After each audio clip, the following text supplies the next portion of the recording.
What are some solutions to the negative externalities? Well, he talked about the liability regime, and that's something that economists often just kind of forget, especially those of us who work on regulation, that is just floating there in the background. It's an extraordinarily important part of the apparatus for correcting externalities. It may be even a greater incentive than anything we might be doing in terms of administrative regulation, but sometimes that's not going to be sufficient for a variety of reasons. The thing that I often put first, at least when I'm teaching, and that we talked a little bit about yesterday as well, was kind of private solutions, right? The mere existence of this external impact on a third party provides in some ways an incentive to start thinking about correcting it. And that can either work through kind of social norms, institution building, a la Elinor Ostrom, as Jim mentioned yesterday, or through this kind of Coasian bargaining, private bargaining between the kind of externality causer and the externality receiver. And I won't talk too much about that, except to say that on the private bargaining side, right, the kind of Coase's theory altogether had some pretty restrictive assumptions about when that would be likely to result in a sort of efficient outcome given the negative externality. And so in most kind of real life cases of pollution and other kinds of negative externalities related to the environment, those conditions are not going to be met. So we don't necessarily think that that in lots of cases this private bargaining can arrive at efficient outcomes, although sometimes it does, and we can certainly talk about some examples of that. There are some good fun ones to talk about maybe in the Q&A. So in that sense, right, if private bargaining fails or sort of social norm institutional approaches fail, if the liability regime isn't sufficient either because the kind of harmed parties are so diffuse that they're sort of not able to kind of come together in some reasonably cost-effective way to deal with, right, whoever's causing the externality, which is often the case when we think about diffuse pollution problems like air pollution problems or water pollution problems. Then we're in the world of thinking about some kind of government intervention, usually some kind of administrative or legislative regulation. And in economic terms, some types of regulation are better than others. And so you've already kind of heard this from us, right? Jim talking about thinking about cost when we worry about where to put dollars for conservation. And Pete earlier mentioned individual tradable quotas for fishing, and some of you are already very familiar with those kinds of policy instruments. And those ways of thinking fit very much into this kind of broad structure that I'm going to talk about today. But I thought it would be useful to talk particularly about the case of pollution control and why it is that economists are so crazy about cap and trade and taxes, or these kind of market-based approaches to environmental policy, which have very strong parallels, right, to the instruments that are applied in resource policy. And then we will kind of get to thinking about how these things are more broadly applied, right, outside of the world of pollution control. Okay. So first I thought I would just mention the way that we typically as economists will categorize pollution control policy approaches. Okay, one, we would create categories called either prescriptive or command and control or traditional regulations, right? So there's all different ways of referring to the same thing. And there we're usually talking about two different classes of approach. One would be a technology standard, right? So I say I've got a problem with pollution. All of you municipal sewage treatment facilities or all of you electric generating utilities have to adopt the same technology to deal with that pollution problem, right? In the electric utility case, it might be you have to install a scrubber, right? A sort of flue gas desulfurization device to take sulfur dioxide out of your emissions right before they go up your stack or somewhere in the middle of your stack, and thereby reducing damages to the public. On the water quality side, it might be a particular wastewater treatment piece of technology. But the key thing about that, when we call these technology standards prescriptive or command and control regulations, is that it's the same across all firms, right? Or sort of constrained to a set of technologies or even a single technology requiring all firms to use a particular approach to compliance. A second class of these command and control regulations, and it's listed second because it's somewhat more flexible, right? So it's moving toward, closer toward a market-based approach, is what we'd call a performance standard. Okay, that would be something like, I'm going to take electric utilities, I'm going to say, everybody, you can figure out how to do this however you want, but everybody has to meet the same ceiling on their emissions or their emissions rate, right? Their kind of emissions per unit of output, like unit of electricity generated or something like that. And again, they're the key that makes it kind of a command and control or a prescriptive approach is that it's uniform, right? I'm saying to every firm that everybody's going to sort of do the same thing. And there's a lot of good reasons why that's often a starting point for discussion of regulations. If I've got to reduce 100 tons of emissions, well, a kind of 50-50 split if I've got two firms seems like a fair place to start. So it's not at all uncommon to see these uniform performance standards out there. So those two classes of regulations we'll call prescriptive or command and control approaches. And then we have the market-based instruments, okay, and those are highly variable. So Pete had a much longer list on his slides. It can include things like deposit refund systems and removal of environmentally harmful subsidies. But the two that we'll talk about mostly today are kind of price instruments like a tax and quantity instruments like a cap and trade system, right, where I'm sort of setting some overall cap on pollution from some set of firms, and then I'm allowing firms to decide amongst themselves who's going to do what how much abatement. Right, so we'll talk about taxing negative externalities. The flip side of that is subsidizing positive externalities, so trying to subsidize good behavior. I won't talk very much about that, but I'm happy to talk about that in the Q&A. There are some important differences in the dynamic setting, for example, between taxes and subsidies, although in theory, in a static setting, they have a lot in common. And then again, the quantity instruments are, right, I'm going to set a cap, I'm going to allocate some permits, and I'm going to let firms trade. All right. There's also a class of approaches called information-based approaches. These are also market-based in nature in some ways. Really the idea there is through some kind of a labeling program or an information disclosure program, providing information to consumers or about the sort of environmental characteristics of the good that they're paying for. Like I've got a kind of green power option for my electric utility, or I can buy shade-grown coffee, right, or the coffee with the little bird on it that says, right, that provides the way in which the coffee is grown provides bird habitat. So there's lots of these kinds of labeling programs. They're very interesting. There's plenty of interesting research on what those do. At the end of the day, they're not going to change enough the kind of fundamental incentives that consumers and producers face in the market, right? So they can't, eliminate a negative externality. They can't fully provide a public good at the level of that we would think efficiency would prescribe. And so from an economic perspective, we're often still going to have to do something else if we really want to get to the sort of efficient level with these labeling programs. So I won't talk much about them, but again, I'm happy to take questions in the Q&A about those practices too.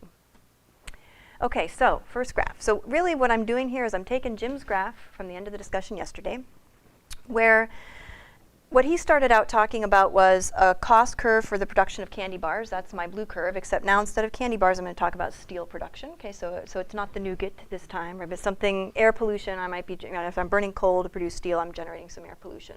And that's this kind of creates these third-party impacts, right? These additional social costs that I'm not taking into account when I think about what the private costs of steel production are. So the private costs of production are in the blue curve.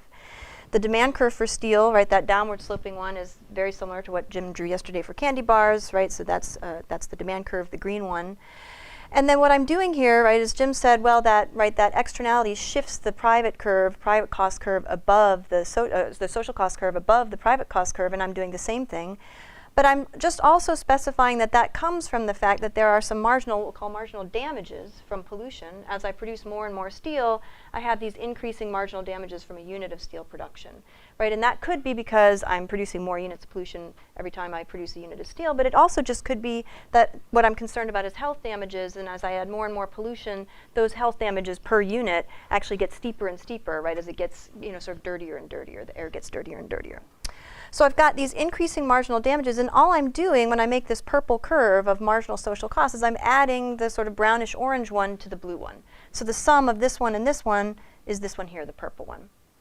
And so now I've got this divergence, and as Jim said yesterday, if you sort of look at this, and I thought, well, the efficient level of production of candy bars, this time steel, would have been, not the intersection I'd get from the market, the one that the private cost is sort of determining, but the one that the social cost is determining in conjunction with the social benefits or the demand curve. And so what I'd like to do is kind of move back right along that horizontal axis closer toward the 0 point. I'd like to have less production of steel than I do. For that matter, I'd like to have a higher price of steel than I do, right, than what the market is going to give me. And one way that we can think about dealing with that is simply what we would call a kind of classic Pigouvian tax, right? So Arthur Pigou is an economist who in 1920 writes this very important piece that sort of says, these externalities may be ubiquitous in society, and pollution, is a good example. And one of the things you might think of doing is simply implementing a tax, make it more costly for firms to produce steel. And in doing so, you drive them back right along their own cost curve toward a lower level of production. And well, what's the right tax? Pigou said, well, the right tax is the difference between social costs and private costs, was exactly the height here, right, of this marginal damage function, at whatever you think the efficient level of production would be, right, at this Q star. And so I'm just showing T star would be the Pigouvian or the efficient tax, the height of the damage curve, which is equivalent to the distance between these other two curves. at this efficient level of production, right? So you impose this price on pollution, you internalize that externality, you get firms to do the right thing, right, acting in their own best interest in response to this price that you're setting on the damaging good. So this is sort of an interesting heuristic. It's a nice way of thinking about it. We do see pollution taxes out there. But when I draw it in this way, and in the way that Pigou described back in 1920, one thing that you'll notice is I'm sort of saying the way to reduce pollution, right, the only way on this graph, is to reduce production of the polluting good, right? I'm just trying to back everybody up. I'm trying to get less steel production. And that's certainly one way in which a firm might decide to respond to a regulation that increases its cost of production, might produce less steel, right? But a firm might also decide, if I did something, that very flexible, like a tax or a tradable permit system, a firm might say, if what you care about is sulfur dioxide pollution, then I might switch from burning high sulfur coal to burning low sulfur coal, or from burning coal altogether to burning gas, natural gas, to make my steel. And in doing so, I could, dramatically reduce emissions and maybe not have to reduce my output, right? So I could switch my inputs, okay? I could also choose to install a pollution control device like a scrubber, right? I could make my steel using my old dirty coal, but I could scrub my emissions before they go out the stack. And in doing so, maybe I'll have to reduce my quantity produced, right? If that is very costly for me, but maybe I won't, right? So this model where we think about the right way of treating the pollution externality as reducing production is not necessarily comprehensive enough for us, okay? So we're going to switch to a different way of thinking about the problem. And that way of thinking about the problem is to think about asking firms, instead of to reduce their production, we're asking them to produce now two products. I want you to produce steel, and I want you to produce pollution abatement, right? I want you to invest some money, right? Whether it's switching your inputs, installing pollution control technology, right? Reducing your output, whatever that happens to be. I want you to invest, right? So sort of experience some opportunity cost that sort of makes this, the level of pollution lower than what it is today. And so the way that we're going to think about that from the regulator's perspective is that what we really want is we want to think about a sort of demand curve and a supply curve or a cost curve for pollution abatement. Okay, so now I've got the quantity of abatement or pollution control that I'm engaging in on the horizontal axis, and the cost of that per unit, per ton, is a good measure on the vertical axis. And if I'm the regulator, right, I might do things like use some of the methods that Pete talked about yesterday to think about what this demand curve looks like, right? As abatement increases, my kind of willingness to pay for an additional unit should decrease. The way to think about that heuristically is that as things get cleaner and cleaner and cleaner, right, what's an additional unit of control worth to you? It should be worth less on the margin, right? And conversely, as things are getting dirtier and dirtier and dirtier, right, then that first unit of control should be worth a whole lot, okay, in terms of health benefits or whatever, right, the recreational, aesthetic benefits, visibility, whatever it happens to be, okay, fish catch or something like that if we're talking about water pollution. Okay, so I could think about a regulator thinking about, right, either estimating a demand curve or coming up with something qualitative that sort of looks like that. And then they have to think about the cost of abatement as well. But the general idea would be, I sort of don't care how you firms get there, right? But what I'd like to do is I'd like to get someplace kind of close to this efficient level of pollution abatement. That's going to be the Q star, right? This part of the equilibrium here. And there's going to be some associated price with that. That would be that P star. And not probably terribly surprisingly, that efficient level of pollution control is almost never going to be all of it, right? So the economic prescription is almost never going to be we should eliminate pollution. That's not to say that we don't have statutes that suggest that that's what we should do, right? The Clean Water Act in 1972 was written saying we're going to eliminate, right, emissions to, of effluent to water bodies in the United States by like 1986. Okay, so we didn't get there. But that is sometimes an important public goal, a public purpose. It's not generally what would be prescribed by the economic analysis. Okay, so sometimes those two things would conflict. All right, so we're going to find some Q star, and then the idea there is how would I reach that? Well, I can have these two kind of market-based alternatives in a very general way. One would be I set that tax, okay, the one we saw in the prior diagram, and it's the same thing as what I'm drawing here, but just with this different kind of context in which firms can kind of do anything, right, not just reduce output.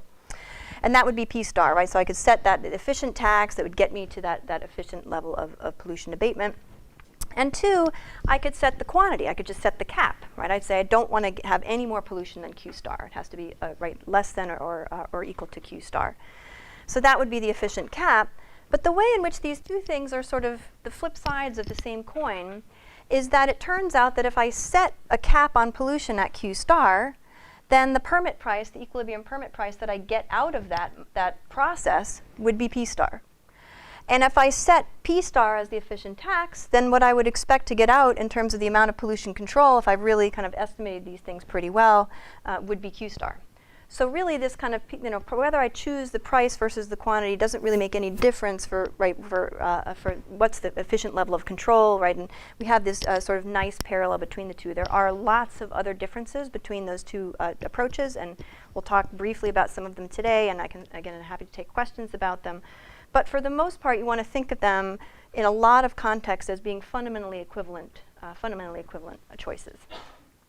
Okay, so why do we like those approaches? We like those approaches because the question that we ask ourselves is, all else equal, right? If I'm say that the standard, right, the sort of the command and control approaches versus the market-based approaches, imagine I can get the same level of control, right? Everything else is the same between the two outcomes, but the only difference is that one is less costly than the other. Well, then I would prefer the less costly option. And that's a different criterion than the efficiency criterion. Remember, the efficiency we talked about yesterday, I'm comparing benefits and costs. The cost effectiveness criterion says, given some level of benefit, right, given that you tell me that we have to achieve a pollution abatement goal of, right, subtracting 100 tons from current emissions, right, or given that you tell me the total allowable catch in a fishery, right, is going to be whatever, 100 tons, I don't have a good sense for what that target might be, but imagine it's 100 tons of fish in a year. So given whatever the kind of politically decided, right, negotiated pollution control or resource management goal is, I can still use the tools of economics to try and achieve that standard at least cost. And there again, this is where this is related pretty tightly to what Jim was talking about this morning, right? How can we sort of preserve the greatest amount of habitat for the least cost, or right, these kind of cost effectiveness questions are often where we have relatively productive conversations as economists with other folks engaged in resource management or regulation, because we sort of take the benefits question in some ways off the table, right? You tell me what benefits you want to achieve, I'll tell you how to get there at the least cost, okay? All right, so why are they cost effective relative to the technology standards and the uniform performance standards? There are two reasons for this. One is a short run reason, and I'll go through the logic of that in a few minutes using some graphs. In the short run, they take advantage of the fact that some firms have different costs of abatement than others. Okay? If there's no variation, no heterogeneity at all in what firms would do to comply with the regulation, then this doesn't matter at all, right? I can choose whatever instrument I want. But as long as there are firms that would like to do different things, some would like to switch inputs, some would like to install a pollution control technology, some would like to reduce output, right? As long as there is that heterogeneity out there in what they'd like to do, what their least cost abatement choices are, then in the short run, we're going to take advantage of that when we use a tax or a cap and trade system, and we're not going to take advantage of that when we use a technology standard or a uniform performance standard. And that's going to make those traditional approaches more costly relative to the market-based approaches. And then the second reason they're more cost effective, and this in some ways, if you think about a problem like climate change, is even more important, right? Because ultimately our ability to achieve big cuts in emissions of something like carbon dioxide over the long run is going to depend on how much it costs to do that, right? How costly that is. That's important politically, it's important economically. And so what we'd really like is we'd like firms over time to try and bring down the cost of pollution control. We'd like them to invest in either innovation or diffusion, right, or adoption of technologies that reduce those compliance costs, that make it cheaper to control pollution. Because the more we do that over time, the more pollution control we get for the same amount of money we spend. And it turns out that this advantage, there's a strong advantage of market-based approaches on that measure as well. And again, both in theory and borne out in empirical studies. And we like that because, right, that has this sort of long-run incentives for technological change give us some confidence that we're going to be able to meet much more stringent goals in the future. Okay, without that, it's awfully hard to see how we move toward those more stringent goals. Okay. So now I'm going to go through the theory side of why the market-based approaches are more cost-effective than these kind of uniform approaches like the technology standards and the performance standards. So I'm going to take a case of two firms. And what I'll say here generalizes very nicely to N firms, right? So a large number of polluters. This is a small number because it's easy to show on a graph. And the key thing that I want you to keep your eye on is this cost heterogeneity, right? It all comes down to firms having different costs to comply with the regulation. So what I'm going to draw here is abatement again on the horizontal axis, the cost of abatement in dollars per ton on the vertical axis. And I'm going to have two firms, and firm A is going to be engaging in abatement activities that increase as I move from left to right. Okay, so starts out at 0 on the left and goes all the way to 100 tons on the right. And firm B is going to move in the opposite direction. And these guys are going to have costs associated with that abatement. And firm A is going to look like this. Okay, so her marginal abatement cost is going to be upward sloping. It could be linear. It could be all kinds of things, a lot of different shapes. We can talk about that if people have questions. But one reasonable assumption is that the cost of abatement on the margin increases as I engage in more and more abatement. And they might even increase at an increasing rate, okay? As I try and get after those last units right out of my production process, and that last little bit of soot out of the stack, it's going to be much more costly than if I tried to get that first unit out of the stack, okay? So that's firm A's marginal cost curve. It's essentially firm A's supply curve for pollution abatement, okay? That's what she'd like to do. And firm B is going to move the other way, okay? So from 0 to 100, moving from right to left. And B is going to have a marginal cost curve too that looks the same, right? But because they're kind of mirror images of each other, they're going to cross in the middle like that. And the way I've drawn firm B's cost function, it's a lot steeper than firm A's. So when I think about kind of characterizing these firms, firm A is the kind of low-cost firm, meaning it's cheaper, kind of on the whole, not for every unit, right? But sort of on average, it's cheaper for A to abate pollution than it is for B to do so. And B's rate of increase in their costs is higher than A's rate of increase as well. So a couple other things to notice about this graph before we think about what's the right way to allocate pollution across these two firms. The first is, remember I said, kind of all else equal, you'd like to have the more cost-effective approach. You'd like to have the cheaper approach. And so the kind of key, all else equal, is how effective is the pollution control standard, right? So what I'm going to use here is an example in which I want 100 tons of abatement. And no matter what I choose, no matter how I choose to allocate abatement between these two firms, right? I could say firm A doesn't have to do anything and firm B has to abate 100 tons. I could say firm B, right, doesn't have to do anything and A has to abate 100 tons. Or I could choose any combination of those two spots in between. And at every point on the horizontal axis, I'm still going to get 100 tons of abatement, right? That's kind of a key thing about the graph. I could choose any point and I'm still going to meet my standard. Okay. So now let's start with the kind of intuitive place to go, right? I'm a regulator. I got to reduce 100 tons of abatement of pollution. I've got two firms. One very kind of fair place to start would be to say, well, let's just split it 50-50, right? Let's say firm A, you have to abate 50 tons, and firm B, you have to abate 50 tons. And so I'm going to draw this line at the 50-50 distribution of pollution control. So how much did that last ton of pollution control cost firm A? Does anybody want to take a guess? That 50th ton from this picture. Half as much as firm B? Yeah, why are you saying half as much? Well, just the height of... Good, right? So the height of this cost curve is just telling me, right, for that last ton emitted, how much did it cost? And if I had dollar values here on the vertical axis, you could just kind of read the height across here and you'd say, well, you know, if this was $10, it kind of looks like this is, you know, 20 or $25, right? So you're just comparing the heights of those curves between the two firms. So am I, with this allocation, the 50-50 allocation, am I achieving that 100 tons at the least cost? No. But Pete doesn't count, so Michelle's shaking her head no. Why no? It's correct to say no. Why no? Simone? Well, because if A were doing the reducing, it would cost less than for B to do the reducing. Yeah, for that last, you know, if I'm at the 50th ton, it cost me more, right, to have B do it than it would have to have A do it.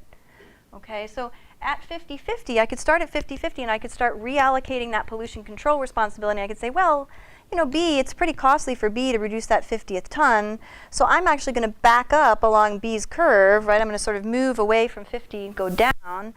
And what if I said, you know, B only has to do 45 and A has to do 55? I still get my 100, but I do it cheaper, right? Because I saved, right, all these distances between those two cost curves. And the same thing is true. We can just keep asking ourselves that question. Well, can I reallocate it, right? If I go this way, I make things worse, right? So then, right, for that last unit of pollution, my cost to B was a lot bigger than my cost to A. But every time I move to the right and I reallocate some pollution control from B, the high-cost firm, to A, the low-cost firm, I save some money, right, if I'm sort of moving. And that's true until what point? Well, not surprisingly, right, the point of intersection, right, where the two marginal costs are exactly equal to each other. Right, for that last unit of pollution at that point of intersection, now it costs me the same amount, right? A and B are both paying the same thing on the margin. It's not possible for me to reallocate control from one firm to another and save money. Any way I reallocate, once I get to the intersection, I make things worse, right? Either B is more costly than A in this direction, or A is more costly than B in that direction. So where I'd like to be, right, if I'm doing this in the most cost-effective manner possible, is right at the intersection of the two curves, which is not in this graph a 50-50 split, but it's a 60-40 split, right? So the low-cost firm, firm A, is going to do 60 tons of abatement, and the high-cost firm for B is going to do 40 tons of abatement. So another way of looking at that is to think about the total costs, right? So these are marginal cost curves. That means I'm just saying for each ton of pollution, how much did it cost me to reduce that ton, to abate that ton? So to get the total cost, right, at a 50-50 split, I'm going to take the area under that curve. Why? Because, well, for the first ton, right, it cost A this much, and the second ton it cost that much, and I just start shading in, right? Every time I control a ton of pollution, I shade in that space. And as I do that, and I think about pollution being this kind of continuous process and not just, not available just in discrete chunks of 1 ton at a time, right, then I can fill in the whole space, and I can call this is A's total abatement costs, right, if I give her the 50-50 split, all right? And then similarly, right, the area under B's curve represents B's total abatement costs at the 50-50 split. And you can again see visually, but kind of in a different way, right, than just comparing the curves, that once I kind of passed this cross, right, I have this excess cost, this shading between the two cost curves, right? So this space in here, it's almost like a triangle. If they were lines, right, then it would be, is the space between the two curves. That's that excess cost above the 60-40 split, right, what we would experience with the 60-40 split. So the cost-effective abatement that we've already identified would be here 60-40. Okay. So that's the cost-effective split, and what you'll notice, right, is it minimizes the total cost. The same thing, you're never going to get that sort of smaller area under the curve than what you get at the intersection of the two. So that it's the same thing as comparing the marginals, and then you can identify, right, the kind of cost savings of the 60-40 split relative to the 50-50 split on the curve as well, as we said earlier. And so when I say a cost-effective allocation of pollution control, I mean something very specific. I mean, I'm allocating that responsibility for control across firms in a way that equates the marginal cost of abatement across every firm that's engaging in some pollution control. Okay, so if I'm asking you to do something, then the cost of that last ton that you control is exactly the same as everybody else, right, who's controlling pollution under the regulation. And if that's not true, then, right, we're not doing this at the least cost. So now what we want to know is how do these different policy instruments, ways of attaining, right, the 100 tons of abatement stack up against that criterion of cost effectiveness? Okay, so we'll start with the traditional approaches, right? So the technology standard, right? So, 1970, the Clean Air Act, there were exceptions to this, and we'll talk about it in a few minutes because it gave birth to an important kind of pilot trading program in the United States, the sulfur dioxide trading program. In the 1970 Clean Air Act, one of the things that the EPA did is it required the installation of scrubbers by certain electric utilities, right, to eliminate sulfur dioxide or to reduce sulfur dioxide pollution from power plants in the U.S. So a technology standard saying, right, everybody should adopt the same technology is not going to meet our cost effectiveness criterion. It's not going to equalize marginal costs across the regulated firms for two reasons. One is that different firms have different adoption costs. So if you think about the pollution control case and the requirement to adopt a scrubber, an example of that would be, right, I have a kind of rural electric utility. I've got tons of land. I've got big coal piles sitting around. I just clear out a little space and I install this big piece of capital equipment called a scrubber, which actually has a pretty big footprint, kind of pretty big land footprint. But it's cheap for me to do that because I don't have to acquire new land or anything like that. But maybe I'm a power plant in downtown Atlanta, and then I've got a problem, right? Where am I going to fit the scrubber? I'd really rather do anything than adopt the scrubber, right? Give me some other options, some other things to do, because it's very expensive for me to do that. So I'm not going to meet this criterion of, right, of equalizing marginal costs across firms, because firms have different adoption costs for different technologies. And even within the same firm, again, right, the Atlanta power plant is going to say, geez, it'd be cheaper for me to switch, or it'd be cheaper for me to, go from coal to gas and so on. So I'm not even going to minimize costs for individual polluters. So that's kind of a red flag, right, that I'm not going to get to that cost-effective allocation. And then the performance standard, right, the one that I gave you was uniform. It just said everybody has to reduce by 50 tons, okay? And that was not cost-effective because it didn't take advantage of this difference in costs across firms. On the other hand, right, that's not because it was a performance standard, which is pretty flexible. It says, right, you can attain that however you want. Install your technology, right, or change your inputs.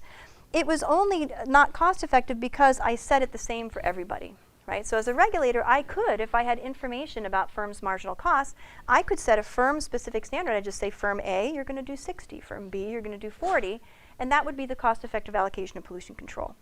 But from the regulator's perspective, that's pretty information heavy, right? I have to know a lot about, I'm taking a guess as the regulator about what firms' marginal costs are in a market economy. I don't know. And if I start asking them, are you a high cost or are you low cost firm? I'm setting some regulations. You high cost or low cost? You're high cost. You want to be high cost, right? Because you want your allocation to be as low as possible.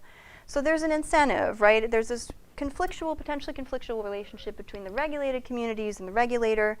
And everybody wants to say, it's extraordinarily costly for me to pollute, right? It's so costly, you can't even imagine, please give me the low allocation, right? So everybody wants to be the high cost firm. Okay. So regulators have to know the cost curves. It's hard to know that. There's a lot of interesting research on how good a job we do of guessing those costs before and then looking at data afterward and trying to learn from that. But in general, the regulator's in a difficult position trying to understand how firms behave when they think about pollution abatement. Okay. What about the market-based approaches? Well, let's think about this just with the sort of simplest case, which is the tax. All right, so I'm going to simplify the diagram from what we saw before. I'm just going to take firm A. Okay, so now I've just got firm A's cost curve on here. It's the same thing you saw before, but everything else is kind of erased. And firm A is going to engage in some pollution control, right? And if we imagine she has some uncontrolled pollution, that's Q max. That's the most abatement she can do because it's the amount of pollution that she's emitting without any regulations. Okay, so she can engage in abatement activity, she can control pollution anywhere from 0, right, she can do nothing, all the way up to Q max, right, her uncontrolled emissions level. So she's got some cost of doing that.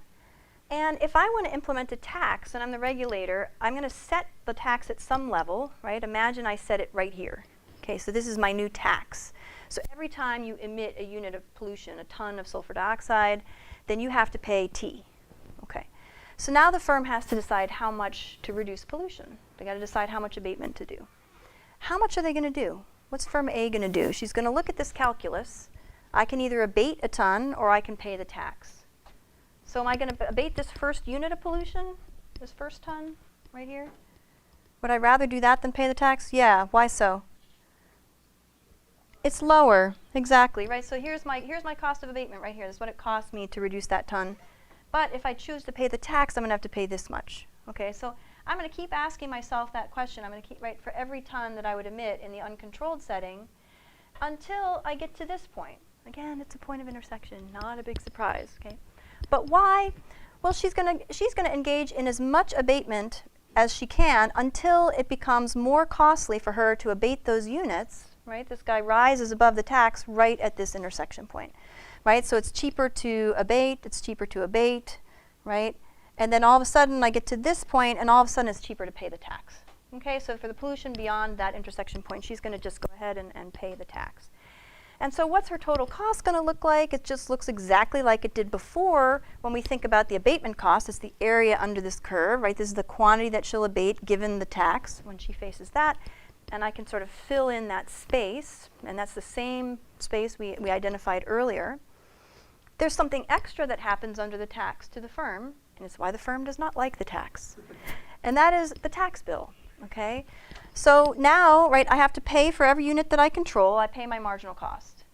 And then I go to the right of Q tax, the amount that I decide to abate, and now for every unit that I emit, I have to pay the tax. Okay, so now I'm going to fill in this space too, and I'm going to say from, right, the amount that I abate all the way to my uncontrolled level of pollution, right, everything that's left over after I engage in my pollution reduction activities, I have to pay T. Okay, so then now I'm going to have this extra cost, which is the area of the rectangle here, and that's my tax bill. Okay, so I've got some abatement costs, and I've got a tax bill, and both of those are compliance costs from the firm's perspective. Okay, all right. So in thinking about whether the tax meets our cost effectiveness criteria, there's two things to think about. One is, does it equate those marginal costs of abatement across firms? Right? I define that as the criterion that we have to meet to say something is the least cost way of reducing the pollution to by 100 tons. And for the tax it is. Why? Because I could have lots of firms with lots of different marginal cost curves. One could look like this and like that and like this. And they're all making that same choice that firm A is making. They're trying to decide, where should I stop controlling pollution? Oh, I should stop as soon as it's more expensive for me to control than it is to pay the tax. So what are they all doing? Well, they're going right to the point where their marginal cost is equal to the tax. And if the tax is the same across all the firms, then so is the marginal cost of control the same across all the firms, right? They're all setting their costs set to the same constant, right? To the same T. And so that's cost effective. Now you could say, but there's this extra cost, right? The firm has to pay the tax, which is also true, and the firm does not like to pay the tax. But when they pay that tax, that money is not just sort of going right away, it's going to the government, right? And the government could presumably do things with that, and that's the difference between taxes and permits, and we can talk about that later in the Q&A. But we're not going to call this a cost to the economy, okay? So this is a cost to the economy. It's a social cost of abatement. This is a transfer. This is money that I move from one pot to another, okay?